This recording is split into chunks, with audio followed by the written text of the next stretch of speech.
Pradeep Joshi channel को subscribe करना बिल्कुल फ्री है। सब्सक्राइब करें और इस बेल आइकन को दबाएं हमारे नए वीडियोस सबसे पहले देखने के लिए।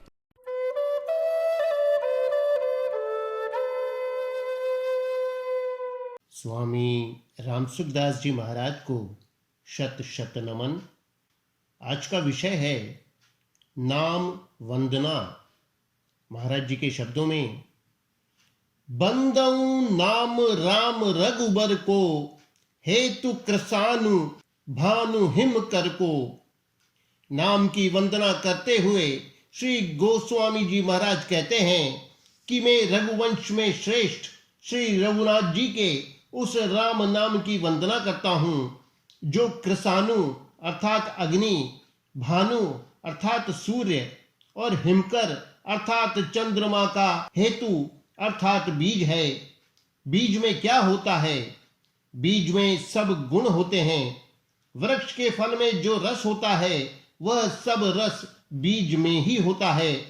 बीज से ही सारे वृक्ष को तथा फलों को रस मिलता है।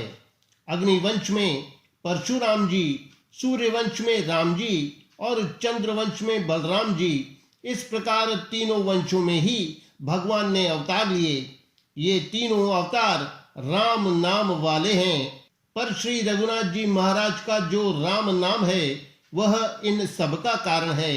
मैं रघुनाथ जी महाराज के उसी राम नाम की वंदना करता हूँ जो अग्नि का बीज र, सूर्य का बीज आ और चंद्रमा का बीज म है। राम नाम में र, आ और म ये तीन अवयव हैं। इन अवयवों का वर्णन करने के लिए कृसानु, भानु और हिमकर ये तीन शब्द दिए हैं। यहाँ ये तीनों शब्द बड़े विचित्र एवं विलक्षण रीति से दिए गए हैं। कृसानु में री, भानु में आ और हिमकर में म है।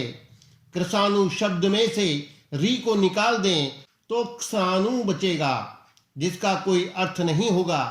भानु शब्द में से आ निकाल दें तो भ्रू का भी कोई अर्थ नहीं होगा। ऐसे ही हिमकर शब्द में से म को निकाल दें तो हिकर का भी कोई अर्थ नहीं निकलेगा। अर्थात कृसानु, भानु और हिमकर ये तीनों मुर्दे की तरह हो जाएंगे, क्योंकि इनमें से राम ही निकल गया। इनके साथ राम नाम रहने से कृसानु में क्र का अर्थ करना, सानु का अर्थ शिखर है। ऐसे ही भानु में भा नाम प्रकाश का है, नु नाम निश्चय का है और हिमकर में हिम नाम बर्फ का है और कर नाम हाथ का है। इन तीनों का हेतु राम नाम ही है। इस प्रकार सब अक्षरों में राम नाम प्राण है। कृसानु, भानु और हिमकर इन तीनों में से राम नाम निकाल देने पर वे कुछ काम के नहीं रहते हैं, उनमें कुछ भी तथ्य नहीं रहता। यहाँ नाम के तीनों अवयवों को बताने का तात्पर्य यह है कि राम नाम जपने से साधक के पापों का नाश होता है, अज्ञान का नाश होता है और अंधकार दूर होकर प्रकाश हो जाता है। अशांति, संताप, जलन आदि मिटकर शांति की प्राप्ति हो जाती है। ऐसा जो श्री रघुनाथ जी महाराज का राम नाम है उसकी मैं वंदना करता हूँ। अब आगे गोस्वामी जी महाराज कहते हैं, विधि हरि हरमय वेद प्राण सो, अगुण अनुपम गुण निधान सो। यह राम नाम ब्रह्मा, विष्णु और महेशमय है। विधि, हरि, हर सृष्टि मात्र की उत्पत्ति, स्थिति और संहार करने वाली ये तीन शक्तियां हैं। इनमें ब्रह्मा जी सृष्टि की रचना करते हैं, विष्णु भगवान पालन करते हैं और शंकर भगवान संहार करते हैं। संसार में राम नाम से बढ़कर कुछ नहीं है। सब कुछ शक्ति इसमें भरी हुई है। इसलिए संतों ने कहा है, रामदास सुमिरण करो, रिद्ध सिद्ध या के माए। रिद्धि सिद्धि सब इसके भीतर भरी हुई है। विश्वास न हो तो रात दिन जप करके देखो, सब काम हो जाएगा, कोई काम बाकी नहीं रहेगा। यह राम नाम वेदों के प्राण के समान है, शास्त्रों का और वर्णमाला का भी प्राण है। प्रणव को वेदों का प्राण माना गया है। प्रणव 3 मात्रा वाला ओमकार पहले ही पहले प्रकट हुआ, उससे त्रिपदा गायत्री बनी और उससे वेद त्रय बना। ऋक्, साम, यजुः ये तीनों मुख्य वेद हैं।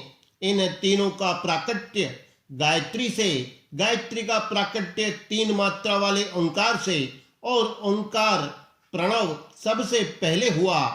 इस प्रकार यह ओंकार अर्थात प्रणव वेदों का प्राण है। यहाँ पर राम नाम को वेदों का प्राण कहने में तात्पर्य है कि राम नाम से प्रणव होता है। प्रणव में से र निकाल दो तो प्रणव हो जाएगा और प्रणव का अर्थ ढोल हो जाएगा। ऐसे ही ओम में से म निकालकर उच्चारण करो तो वह शोक का वाचक हो जाएगा। प्रणव में र और ओम में म कहना आवश्यक है, इसलिए यह राम नाम वेदों का प्राण भी है। अगुण अनुपम गुण निधान सो, यह राम नाम निर्गुण अर्थात गुण रहित है, सत्व रज और तम से अतीत है, उपमा रहित है और गुणों का भंडार है। दया, क्षमा, संतोष आदि सद्गुणों का खजाना है। नाम लेने से ये सभी आप से आप आ जाते हैं। यह राम नाम सगुण और निर्गुण दोनों का वाचक है। आगे के प्रकरण में आएगा, अगुण सगुण बिच नाम सुसाखी, उभय प्रबोधक चतुर दुभाषी। यह राम नाम सगुण और निर्गुण दोनों को जनाने वाला है, इसलिए सगुण उपासक भी राम नाम जपते हैं और निर्गुण उपासक भी राम नाम जपते हैं। सगुण साकार के उपासक हों चाहे निर्गुण निराकार के उपासक हों, राम नाम का जप सबको करना चाहिए। यह दोनों की प्राप्ति करा देता है। राम नाम अमृत के समान है। जैसे बढ़िया भोजन में घी और दूध मिला दो तो वह भोजन बहुत बढ़िया बन जाता है, ऐसे ही राम नाम को दूसरे साधनों के साथ करो, चाहे केवल राम नाम का जप करो, यह हमें निहाल कर देगा। राम नाम के समान तो केवल राम नाम ही है। यह सब साधनों में श्रेष्ठ है। नाम के 10 अपराधों में बताया गया है, धर्मांतरः साम्यम। नाम के साथ किसी की उपमा दी जाएगी तो वह नामापराध हो जाएगा। मानो नाम अनुपम है, इसमें उपमा नहीं लग सकती, इसलिए नाम को किसी के बराबर नहीं कह सकते। भगवान श्री राम शबरी के आश्रम पर पधारे और शबरी को कहने लगे, नवधा भगति कहूँ तु ही पाही, सावधान सुनु धरु मन माही। मैं तुझे अब अपनी नवधा भक्ति कहता हूँ, तू सावधान होकर सुन और मन में धारण कर। नवधा भक्ति कहकर अंत में कहते हैं, सकल प्रकार भगति दृढ़ तोरे। तेरे में सब प्रकार की भक्ति दृढ़ है। शबरी को भक्ति के प्रकारों का पता ही नहीं, परंतु नवधा भक्ति उसके भीतर आ गई। किस प्रभाव से? राम नाम के प्रभाव से। ऐसी उसकी लगन लगी कि राम नाम जपते हुए राम जी के आने की प्रतीक्षा निरंतर करती ही रही।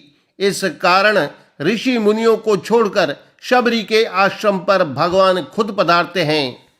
गुण निधान सो, यह नाम गुणों का खजाना है। मानो राम नाम लेने से कोई गुण बाकी नहीं रहता, बिना जाने ही उसमें सद्गुण सदाचार अपने आप आ जाते हैं। राम नाम जपने वाले जितने संत महात्मा हुए हैं, आप विचार करके देखो, उनमें कितनी रिद्धि सिद्धि, कितनी अलौकिक विलक्षणता आ गई थी। राम नाम जप में अलौकिकता है तब न उनमें आई, नहीं तो कहाँ से आती। इसलिए यह राम नाम गुणों का खजाना है। यह सत रज और तम से रहित है और गुणों के सहित भी है एवं व्यापक भी है। यहाँ इस प्रकार राम नाम में र, आ और म इन 3 अक्षरों की महिमा का वर्णन हुआ और तीनों की महिमा कहकर उनकी विलक्षणता बतलाई।